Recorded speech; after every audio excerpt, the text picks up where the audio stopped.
Бисмиллахир-рахманир-рахим. Алхамдулиллах, вассалату вассаламу аля расулилlah ва ба'д. Аллах Таала адамдар көбірек жақсылықтарға жетулері үшін жана көптөгөн сооп иштерди жасоолору үшін, көптөгөн сооп иштерге жетүүлөрү үшін күндөрдү жана айларды бири-биринен фазилеттүү кылып койду. Эмне үчүн Шабан айында көбүрөөк орозо тутулат? Айша радыйаллаху анхадан келген хадисте мындай деп айтылат. Пайгамбар саллаллаху алейхи вассалам Шабан айынын көбүрөөк күндөрүндө орозо кармайт эле. Азыраак күндөрүн орозо тутпаган абалда өткөрөт эле. Жана башка бир хадисте Пайгамбар саллаллаху алейхи вассалам Рамазандан башка бир айда бир ай толук орозо карамаган эмес дейилинет. Демек, Шабан айынын орозосу, мына азыр биз Шабан айында турабыз. Шабан айынын орозосу Рамазан айынын орозосуна окшошуп калбоо үчүн бул айда толук бир ай орозо кармалбайт.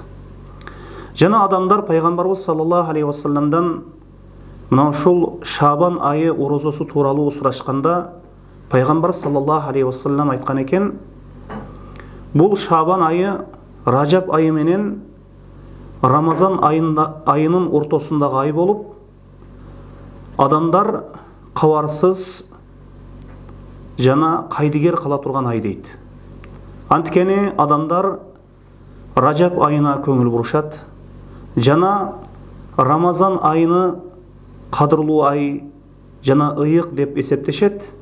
Жана мына ушул эки айдын ортосунда болгон Шабан айына кайдыгер карап калышат адамдардын көпчүлүгү. Аз гана адамдар гана кайдыгер карабаса. Мына ошондуктан мына ушул айда, Шабан айында Пайгамбарыбыз саллаллаху алейхи вассалам адамдарды эскертүү максатта жана адамдарды мына ушул айдын жакшылыгына, орозосуна кызыктыруу менен мына ушул айда орозо тутууга, көбүрөөк күндөрүн орозо менен өткөрүүгө адамдарды чакырды. Жана бир мына ушул айда көп орозо тутуунун себептеринин бири, мына ушул Шабан айындагы орозону алымдар 5 убакыт намаздын алдынан артынан окула турган раватиб нафил намаздарга окшотушат. Мына ушул Рамазан айынын алдынан мына ушул Шабан айынын орозосун кармоо менен Рамазан айына кирип барылат.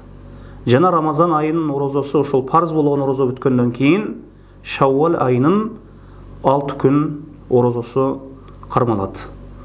Бул албетте нафил орозолор ошол парз намаздардын 5 убакыт болгон парз намаздардын алдынан артынан нафил раватиб намаздар болгон сыяктуу Рамазан айынын алдынан да мына ушул нафил орозолор бар. Мына Шабан айынын орозосу жана Рамазан айынын орозосунан кийин Шаввал айынын орозосу деп айтылынат.